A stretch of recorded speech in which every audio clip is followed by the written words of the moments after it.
Right, people, we're back. Victory and Vices podcast. Me, Rory Spooner, Reese Henley with me again. No James Veck. He will be back next week. But as you can see below us, we have a very, very special guest, Mr. Ivan Klasnic. So, Ivan, thank you again for taking the time to come on. We managed to get there in the end. We had a few technical difficulties, so to speak. So Vodafone will be getting a strongly worded email. Yeah, they will have a call from me. Yeah, no problem. But no, thank you so much for coming on. You know, we were looking forward all week to having you on. That's all we've really been talking about. And obviously your pedigree in the game is so big. And for us as football fans, it's just like, wow, Ivan Klasnic is coming on to speak to us. It's just like incredible. So I suppose a good place to start really is obviously, how are you? As we touched upon, you know, you've had your health issues, and with COVID, you know, there's a lot going on. So yeah, how are you keeping both, you know, physically and mentally, so to speak? Well, physically, I'm doing very well. So I'm going for running. I'm going doing my bicycle at home. I'm doing some workouts. So mentally, it's getting boring because you cannot do anything in Germany. So, but it's how it is, and we have to do it. You know, like we need to go through this. We need to keep thinking positive, and yeah. So, what else? What can Germany up to with things at the moment with regards to the football and the football fans situation? Because in England, where you know they're thinking of allowing the fans back in before the end of the season, is that something that Germany are doing? Well, I don't think so, because we have really strict this weekend. We have like we are not allowed to go out between 9 and 5 o'clock in the morning. All right. Oh, really? Okay. So they have a shutout, you know, like really.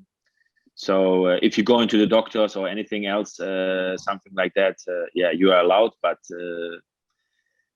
the other way, you need to stay home and watch TV. Yeah.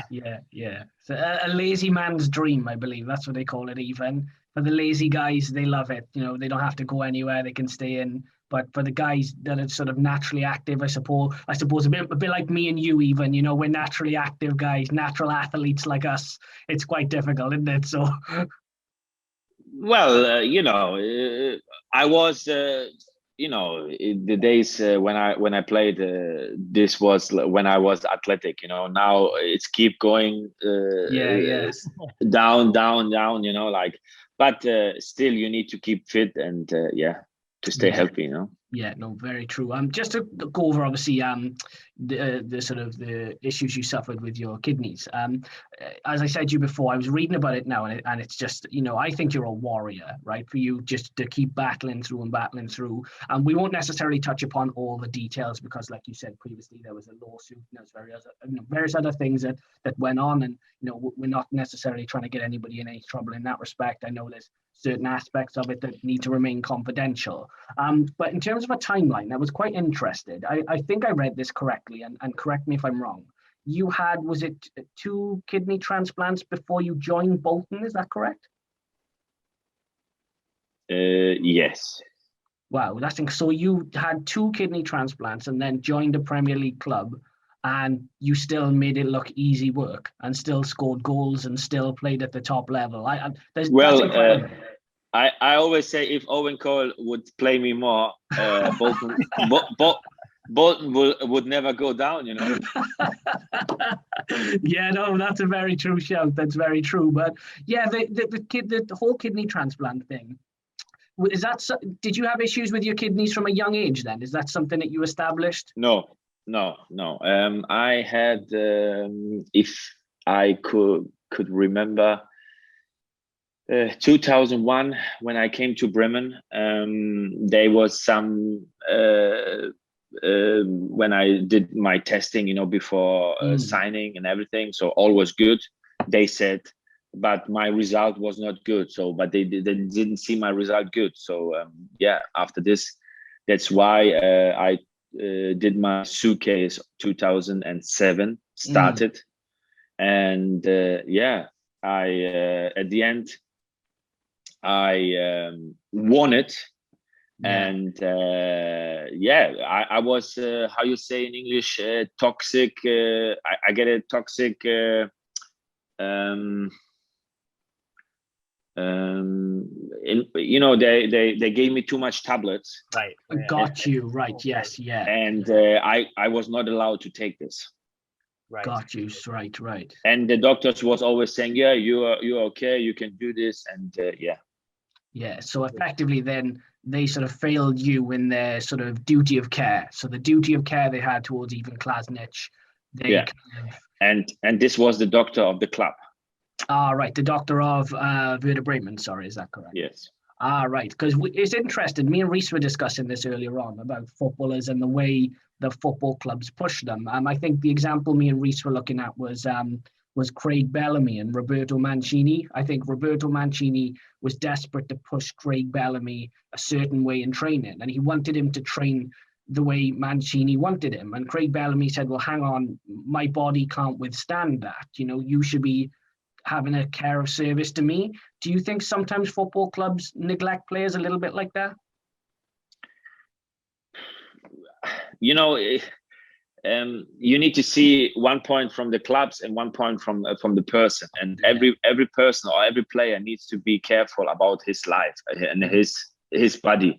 And if the player knows his body, he cannot do this, he needs to say it. Yeah. But sure, the clubs wants to have the best players on the pitch, and sure, they're pushing and pushing and pushing, because at the end, it's all about this, and to win titles. So if you win titles, you get more money and more sponsorship and more TV money and everything. So, it's hard to say, but you need to be in the part of the trainer, and because the trainer wants him to play, and maybe he don't know his situation, so that's why maybe he push him, but Bellamy could do it, and Yeah. I think probably my view on that one is that I suppose to a certain extent the contracted footballer has a duty of service to their club, but then at the same time the club has an asset there. In the same way you wouldn't neglect a property, you shouldn't really neglect a footballer. So I think there is a bit of a trade-off there between the footballer and the club for sure. And like you said, it's all about winning titles. And when you went to Werder Bremen in 2001, like you said, you and the club obviously were able to deliver the first Bundesliga title for about 10 years, about 3 years later. And I suppose the questions I had about that, explain to us what the feeling is like of winning a league title, and also how exactly do you beat Bayern Munich over a season, because I think only 4 teams have managed it since then. Well, I think if you win a title, and if you can, me, I came from St. Pauli to Werder Bremen in 2001, and the first year we played Intertoto Cup. The Intertoto Cup, the UEFA canceled it because it didn't work so good. So after the year, we went 6 years in a row in the Champions League. So we was really doing well, and like you said, 2003, 2004, we won the title and won the cup. So it's a magnificent story, because at the end, from October 2003 till the end of the season, we lost the game, and the best thing was we won the title in Munich. And because before the game, they was like chatting, blah, blah, blah. If you come to Munich, we will kill you and we will beat you. But we showed the quality of the team. And at the end, we won 3-1. We won the title. And it was a surprise, first thing. But because from the start of the season, we lost against Pasching in the I think it was a qualification, for Euro something, or for the European Cup, or for the I don't know, or for the Champions League, something like that. And we was they won against us 4-0, and we was like, wow, we need to change something. So after this, we changed everything, and we was on top of the league. That's incredible. And to win the title in Bayern is like, I think the best way to win the title, because, and then to score there, because Oliver Kahn made a big mistake, and and to see it before he can react, it was wonderful for me. And was that probably do you think was that your finest season in football? Well, every club where I went, I was very happy. It doesn't matter, was it France in Nantes? I enjoyed Bolton, really. Okay, sure. My last year in Mainz was not the best because the manager and me, Thomas Tuchel, was not the best friends, But you know how the career works. Sometimes the manager could handle a player, but sometimes could not handle a player. So at the end, it was my career, and I was happy because I did something what nobody did, and I came back from a kidney transplant, and I'm happy because I did it. And like you said before, I was a big warrior to come back to show everybody in the world that somebody did it and not before. Yeah. No, it honestly, it's one of the most incredible stories. I mean, something you should be so proud of. Speaking of managers, now to touch upon that, obviously we've mentioned Thomas Tuchel there. We've mentioned Owen Coyle. Is there a particular manager that you really enjoyed playing under? Look, I enjoyed in every team, but at the end, you see, look, I'm always saying,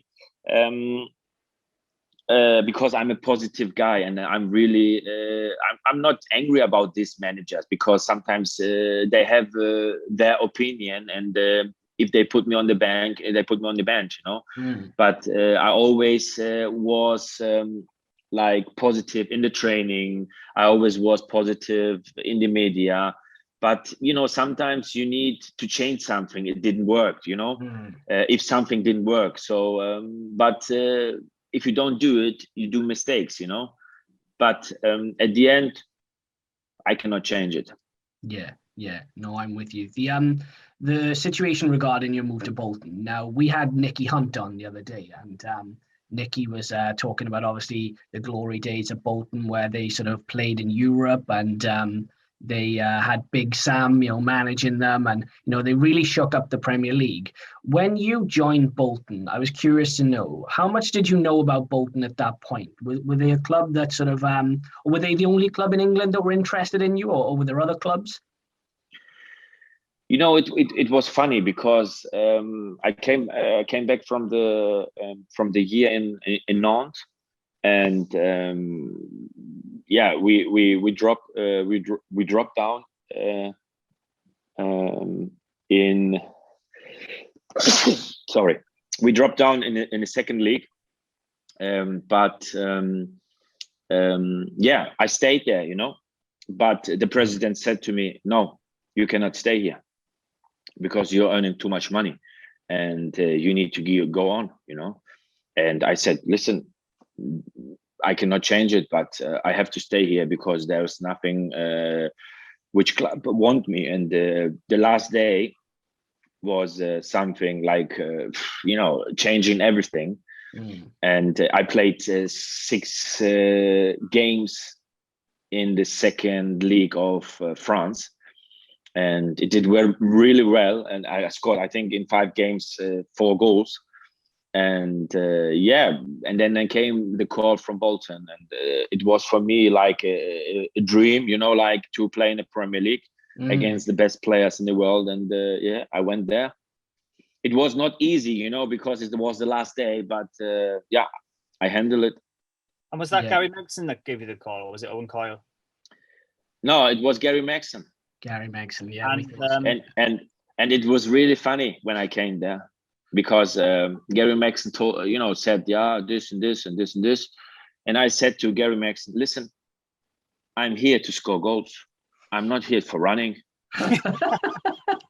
And he said to me, you will run. I said to him, no, I will not run. I will score goals if you play me. So all is clear, And we was laughing, in the I don't know, I think we was in a stadium in a room, and And it was like, I'm really funny guy sometimes, and I'm really positive. So that's why maybe some managers could handle me, but some managers could not handle me. So, but at the end, if you ask, I don't know, 100 people from, if you ask 100 people, and 99 would say he's really positive. He's crazy in the head, but if you give him the ball, he can do something special, Yeah, I certainly saw you score some really good goals, especially for Bolton as well. I actually watched a compilation of your goals for Bolton the other day, and it was actually some really good finishes in there. But with Bolton, obviously, I was looking at the squad that you played with, and there was actually some good names in there. And I was just wondering, really, I mean, especially with the names in there, there was especially a pack full of jokers, especially a certain Paul Robinson. Do you have any good stories about that? Because like I said, there were some characters in there. Oh, we had really good teams. So I was surprised how good we was, but that's why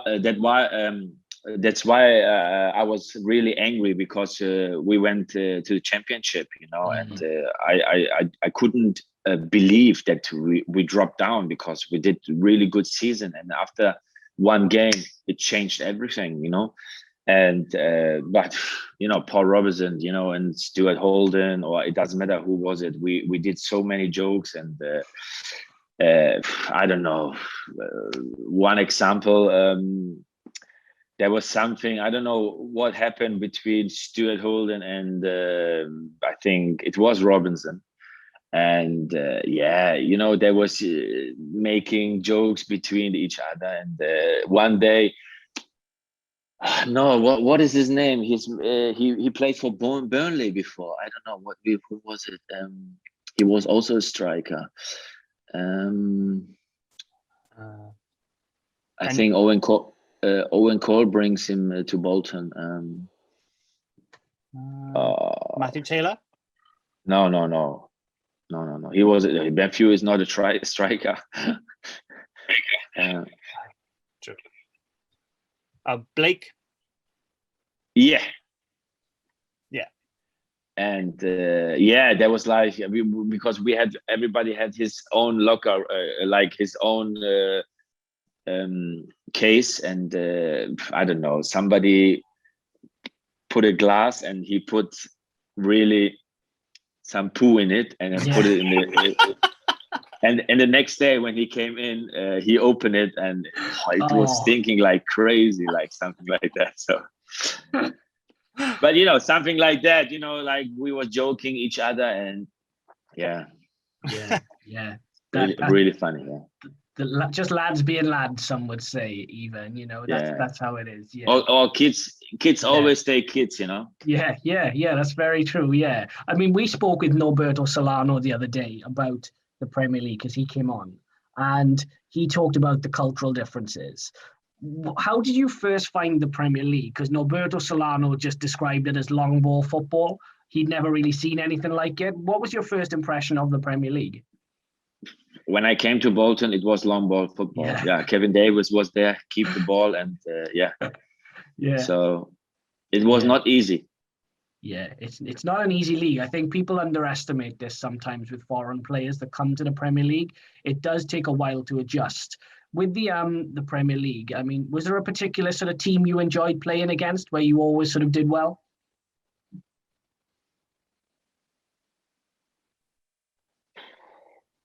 No, there's no special games or anything, but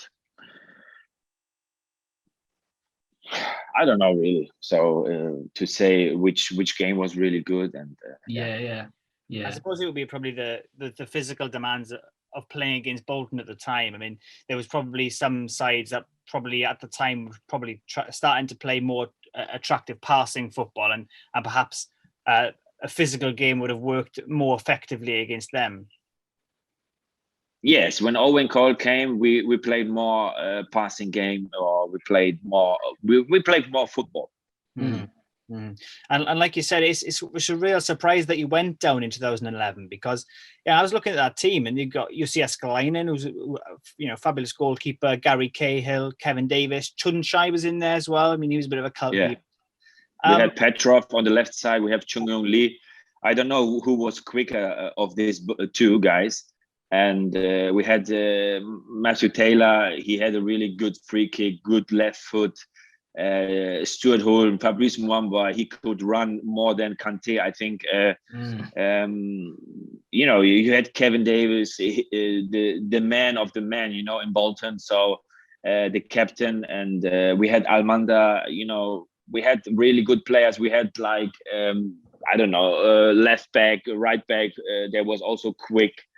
Then Gary Cahill, that night, two big guys in front of the midfielders, but you know how it is,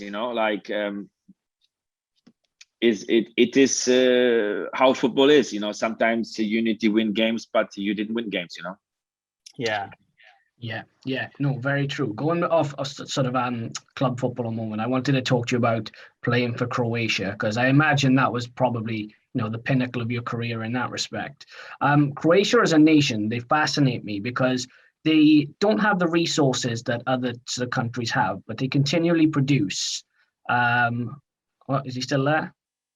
Yeah. Are you still there? Yeah, he's still there. Yes. So, sorry, going back to it even. Croatia as a country, they produce such fantastically, gifted players from a technical standpoint. How do Croatia keep producing such good players?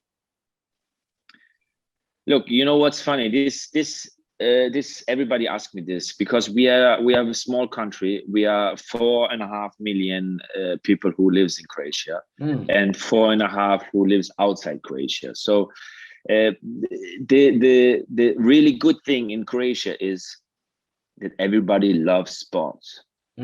Every kid who is doing sport, it doesn't matter if you play tennis, basketball, football, handball, or water ball, we are always on top level. And then the kids, I don't know, I don't think these kids are going, to play PlayStation. They're going to say, listen, the weather is nice, we are going out, we have a ball, we play football, Yeah. And this is the main thinking. That's why we have this this good players, Yeah, I mean, there's people watching this podcast who can only dream of representing their country and even to score. I mean, you scored for Croatia 12 times. How does that rank the feeling of scoring for your country? It was always my dream to play for Croatia, and my parents came from Croatia to Germany, and I don't know, I think it's 45 years ago now, and I could play for Germany, but I always said to myself, no, I'm not playing for Germany. I'm Croatian, and my blood is Croatian, so I could never play for Germany. Yeah, I saw that. I read, I think Rudi Voller tried to call you up, is that correct, to the Germany team, and you turned it down? Yeah. No, it's interesting. I mean, with Croatia, obviously they beat England under 21s just a couple of days ago. The England don't like Croatia. Yeah, they don't know. And I was going to say, at the Euros now, England will have to come up against Croatia again. And Croatia always seem to have one up on England. Listen, under 21, we was losing against England 2 days ago, but Croatia went to the quarterfinals. Did indeed, yeah. And it's interesting that I wanted to ask you that, even because you have experience at international level and you have experience playing in England. Whether it's at under 21 level or the national level, why do England always fail on the biggest stage, do you think? Well, if you see who's playing for the first team for England, which young players playing for the first team who could play for the under 21. So it's always like this, why they don't play for the under 21 to win the title, Yeah. I think if you see the game, I saw the game against Croatia. Yeah.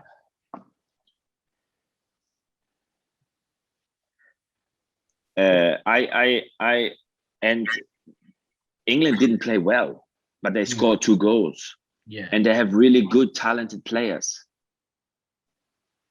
Yeah. But at the end, 1 goal, it was really nice goal from Croatia. So, yeah. Yeah, it was absolutely unbelievable goal. I mean, I don't know what it is with England especially, but they do seem to be specialists in failure on the big stage. And as Spooner mentioned there, they are actually going to have to come up against Croatia again. And I worry, I mean, we've been taking a look at the Euros countries ahead of the tournament. I worry that Croatia's generation of footballers is probably past their best. But how do you think that Croatia will do in this summer's tournament? Well, I don't know, because we have some problems. I'm not saying in the team, but at the moment it's not going really well. Like when a car drives and it's always like there's something wrong. But we need to find this wrong ventil, to keep this World Cup dream, 2018, what we had and. What we have, normally, if you see the final, France was not better than us. I think the referee didn't have the best day, but we lost the game, Yeah. That was unlucky. Yeah. Sorry, go on, Reece. It's interesting, like this summer, that Croatia's group, it's tricky, like because you could beat England. Anyone can beat England on any given day. I think we know that. But then there's the Czech Republic, who actually are showing signs they're a really decent team, and Scotland, who will go in there with that kind of mentality. They just want to win games, and they want to like Wales did in Euro 2016. I think Croatia this year, would you be surprised if they didn't make it out of the group? Look, Croatia is a small country, so we normally should go in the next group, but football is football, and then if you have a good day, you can beat everyone. Yeah. So but I always say, if everybody is there and everybody is fit, because really I need to be saying to all the teams in Europe or in the world what they're doing now with playing Wednesday, Saturday. The players needs to be really fit and really mentality. And it's really, I don't know if I could do it, but it's really chapeau for everyone. Yeah, and obviously to be fit for the tournament, they do need to be able to play multiple times in a week. I mean, I was gonna ask you, Ivan. You obviously been to 2 tournaments. I mean, it's interesting. I was obviously reading up on your experience at the Euros, and it's almost really triumphant, because obviously you get to Euro 2004, you're in the squad, you don't play, you don't manage to get any game time, and then you get dropped for the World Cup in 2006, brought back into the team for Euro 2008. Again, don't play the first 2 games, and you get given your chance in the final game, and then you do actually manage to send Croatia through with a goal against, I think it was Poland, was it? Turkey, sorry. And I just wanted to know, sort of, how does that feel then, to the vindication to score at the European Championships? What's it like being in the camp, scoring that goal? Well, this game against Turkey was this destroyed us, I think, a lot. And this was mental. You see, the next years, we was not there anywhere. And, but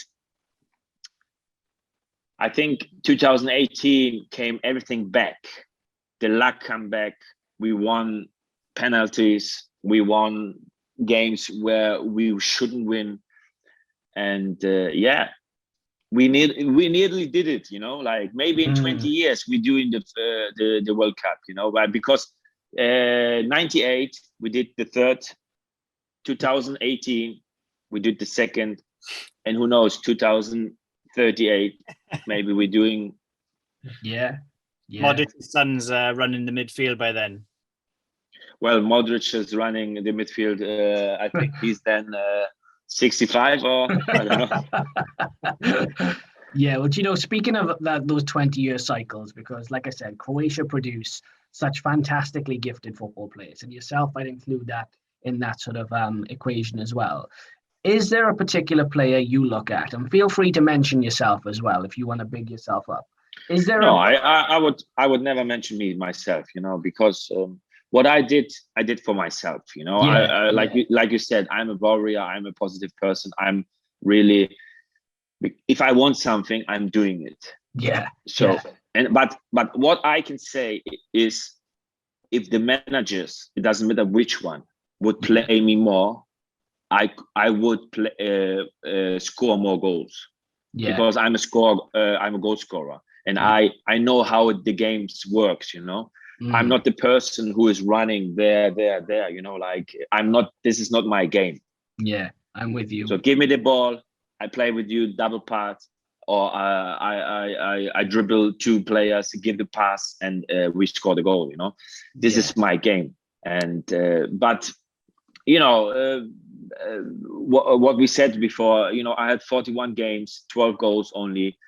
Maybe if I could play more for the national team, maybe there would be more goals. But I'm happy what I did, and I can. I always, when I speak with people, and I always speak with friends and everything about my career and everything, I said always to them, listen, I know Messi and Ronaldo, they have 700 goals.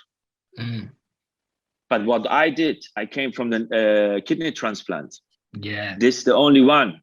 It's Ivan Klasnic, and I came back to the professional football. So this needs to do, some player has to do it, but at the moment, I'm the only one. So I could be proud of this, and I am.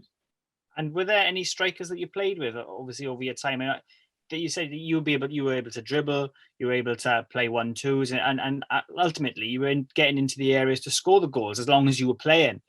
Were there any strikers that were sort of an influence for you, that really helped you out in your career? I look at people like Miroslav Klose, for example, or maybe later on in your career, target men like Kevin Davis. Who did you learn off?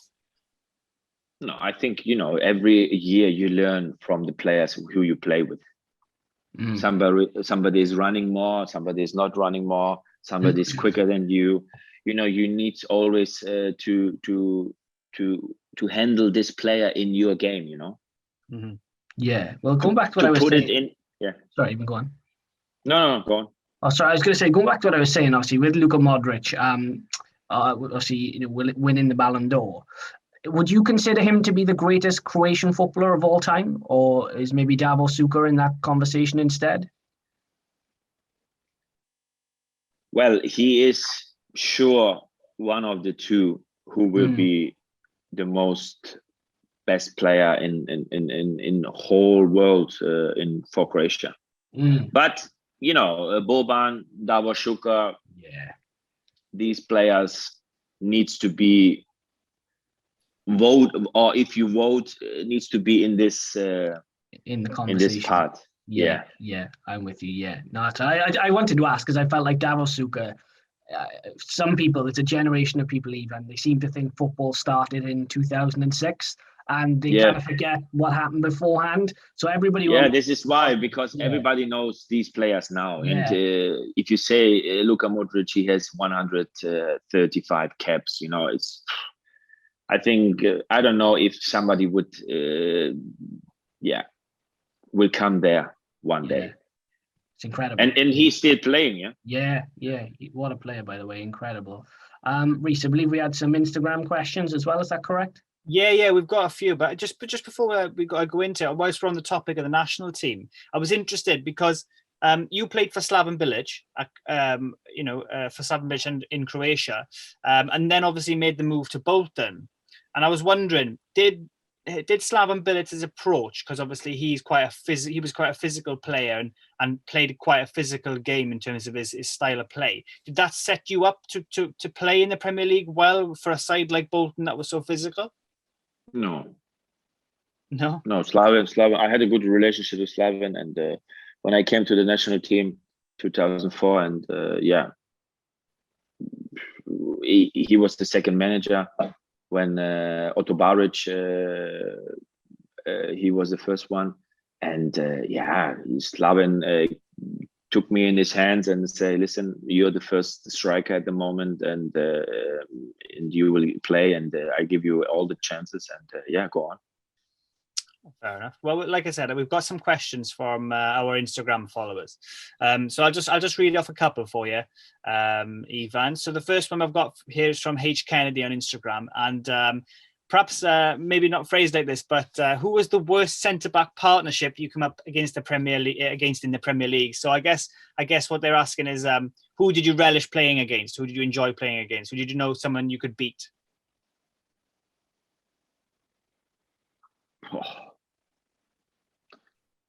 Well, if I remember, I don't know all the names, but I don't know. I think John Terry didn't like me, you know. Give me that impression. We had a small battle, you know. Yeah. JT was a good centre half, but he was Ivan Klasnic was too much for him. That's what I remember. So yeah, that's how it was. That's what they all say. I think there was one reaction from him. He was not nice. So we had a small. It was also in the newspaper. So but all good. Yeah. All right. So not big friends now, though. No, all good, really good. You know, he's a big player for England. He's a captain for Chelsea. So I think one day he will be a good manager. So yeah. That goes back quite a while, because you'd have played against John Terry for Werder Bremen in the UEFA Cup, right? When you beat them, was it Mourinho's Chelsea you beat in the UEFA Cup for Werder Bremen? Normally, we beat everybody. I was looking at it. You played against Messi. You played against Ronaldo. Not Messi, sorry. I played against Messi the first Champions League game. Yeah. Wow. I mean, what is it about the guy that? I mean, Messi was not Messi, who is now Messi. You know. Yeah. True. So look, when Messi was there, Ronaldinho was the best. Like something like that. And or Eto'o was there. If you're a small player, you learn from the big ones, and you keep, and now you see where Messi is now. Yeah. And as a professional footballer, do you just take that in your stride, or was there a sense of being starstruck by footballers such as Ronaldinho? No, there you see how good players can be, and then because you see him from the start, and you see him now where he plays now, and you are getting retired, and then you see, oh look, if I would be 5-6 years younger, and I would enjoy to play against him, Yeah, absolutely unbelievable. And all right, people, we're back. As you can see, slightly different settings, German broadband issues, I believe. Vodafone, again, will be getting a very strongly worded email from us about this, because this is the second time this has happened, even. But we managed to sort of reconvene, and we'll get everything tied up, the loose ends, so to speak. Thank you for taking the time to obviously come back. We really appreciate it. We really enjoyed talking to you. We had such a laugh on the first part of the interview, as everyone's seen. So Reese, we've got a question. I believe the last question we had was from Dab, right? So Dab had a question for Ivan. Yeah. So this is what we were coming to last time. So Dav on Instagram has sent me a message, and Ivan, you'll have to forgive me here because I know there's a little bit of misinformation in it, and so you might have to set the record straight. But the question is, you were sent off in a game versus Norwich for a headbutt on Mark Tierney in 2011. What happened to cause that? And after being dropped for 6 games and coming back versus Stoke, scoring 2 and assisting 2, was it almost a good thing being sent off? No. it was a really joke because I didn't touch him. Yeah, I think there was a bit of play acting involved. I mean, how do you react as a footballer then when you see, someone going down and sort of writhing around when you've not really touched them? Look, I think footballers sometimes a little bit show, but at the end, if you see this action between me and him, there was nothing. And I got 6 games without reason. So this was, I don't know, I was really shocked. And at the end I cannot change it, but I trained, to be better than before. So that's why maybe I scored against Stoke then. And did you feel sort of, I don't know, almost determined when you came back into the squad to sort of set the record straight? Yeah, normal, because I missed 6 games. So I had to score 6 goals normally. That's Dav's question all sorted. I've got a couple of questions for me then, Ivan. I mean, the first question I had, more than anything else, I mean, you've played with such a range of footballers, and for a footballer like, for example, Luka Modric, even Rakitic, Miroslav Klose, people like that, people you've played with, people who've managed to elevate themselves into that kind of top tier footballer. I think Luka Modric actually even won the Ballon d'Or. What do you think is the main difference apart from talent, between a footballer that is in that category and obviously your other run-of-the-mill footballers?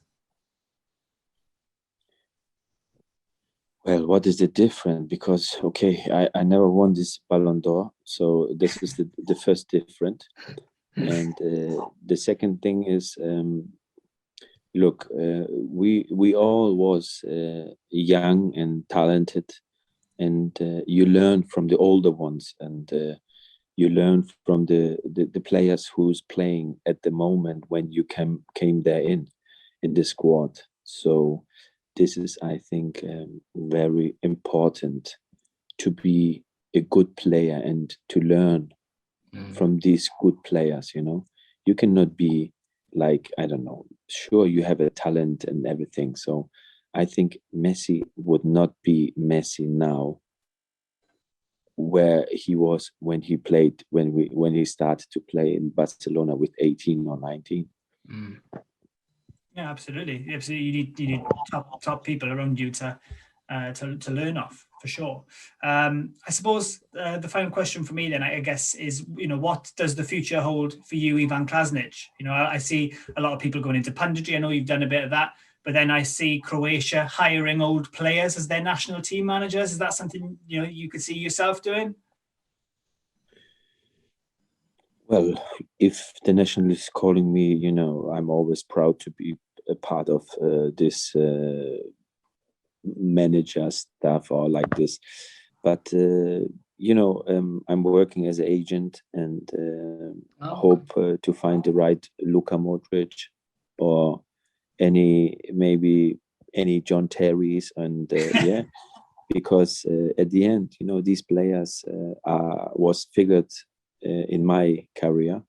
So and I played against them or with them, and it's always a nice work to work with young talents, and maybe to bring someone who is not at the moment in this part, like in this world part, but maybe one day. Yeah, very interesting. Now, speaking of talents, even, we have a segment on this podcast where we ask you to name from 1 to 11, and you can pick any formation you'd like, and you can include yourself as well, 1 to 11 of the best players that you've played with. Wow. Yeah. That's everybody's response, funnily, because we put them on the spot and they all go, wow, that's a difficult question. So, goalkeeper.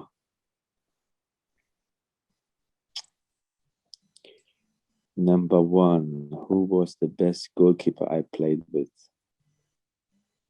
It's a good question. Do you know a popular name, and I'm not sure if you played with him, maybe, was Jussi Jääskeläinen? Did you play with him at all? Yes, sure, I played with him. Yeah, Jussi Jääskeläinen was... He was crazy. He was crazy. Yeah. He was kicking my ass if I was not doing the stuff that he wants. Yeah, Nicky Hunt put him in his squad as well. I think Matt Jarvis did as well, did he? Am I right? Yeah. So, well, yeah, I could take him too, but if everybody take him, it's like maybe he's starting to be thinking he was the best goalkeeper. So I will take somebody else. So I would take Tim Wiese. Tim Wiese played with me in Werder Bremen. Okay. And he was starting to be WWF. How you say this? Wrestler. Yeah. Yeah. So, but he started it, and then he finished it directly. Yeah. I remember seeing that. I was like, Tim Weiss retires from football to be a wrestler, and I was like, this is so odd. I can't.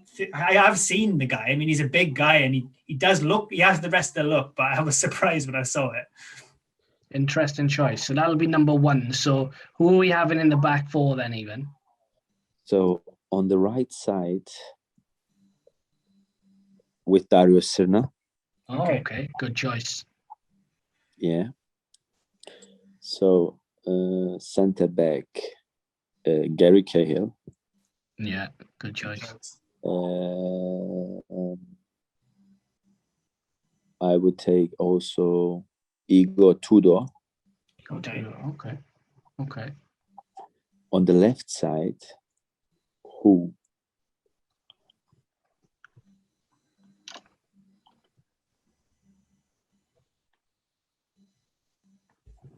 Yeah, wait. On the left side, who? Really good question on the left side. We had some good players, but not these, because the Croatian Football Federation, we had always problems on the left side. I mean, but we had Daniel Pranic did it really well, when he played for Croatia and also for Bayern Munich, and I would take him. Yeah, Pranic. Out of interest, did you play with Marcos Alonso much at Bolton? Yes, sure, I played with him. But Marcos was 18, and he was very green behind the ear, so he learned a lot from me, So that's why he scored now left-footed goals. Yeah. Well, you helped make him the player he is now. So in fairness, you deserve a lot of credit for that. Even Klasnic helped make Marcos Alonso. Listen, if you would really ask these people, who I played with, like Alonso, Stuart Holden, and because we was a good squad together. You know how they called me? What was it? What was it? Papi. Oh, really? That's what we call Spooner, to be fair. Yeah. I'm sure it's respectful. Maybe, but I was the oldest, so they had to respect me, So So on the I would say on the number 6, I would let play Luka Modric.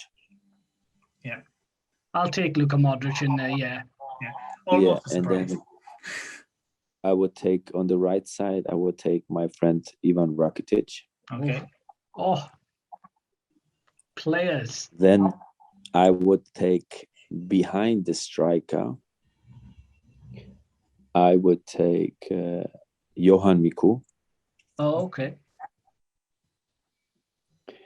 Then on the left side, in midfield, still midfield, I would take Diego. Okay, yeah. At Werder Bremen. Yeah. Oh, the Brazilian Diego. Yeah. Oh, what a player. Yeah. What a player. And striker, who was the best striker I played with?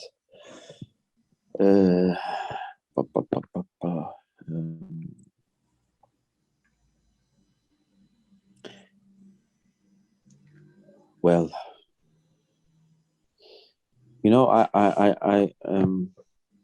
I would say the best striker I played with, yeah, sure. One of them is Miroslav Klose.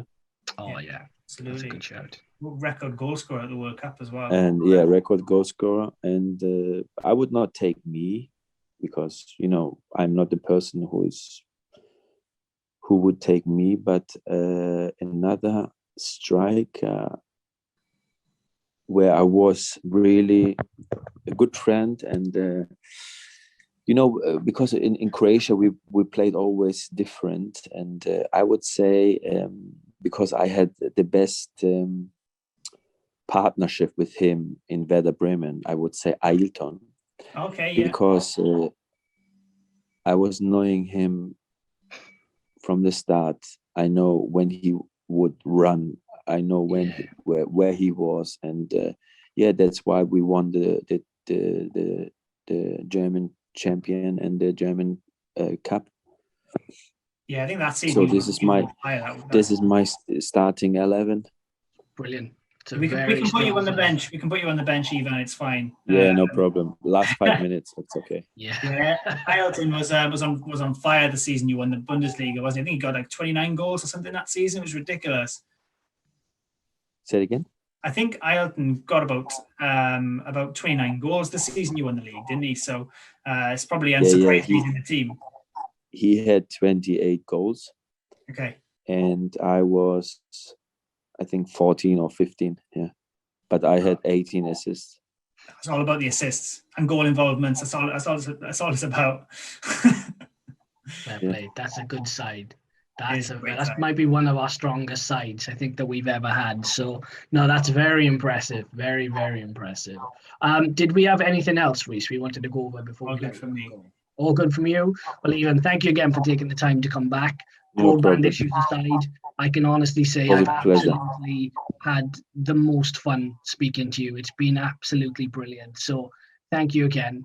We'll get this video out pretty shortly. So for all the people that are watching, make sure you like and subscribe. Don't forget to follow us on the social media platforms, as well as Ivan as well. We'll leave all of his social media platforms, Twitter, Instagram, in the description. So like I said, like and subscribe. We'll see you next week with another guest, and we'll be back very shortly. Take care, people. Ciao for now.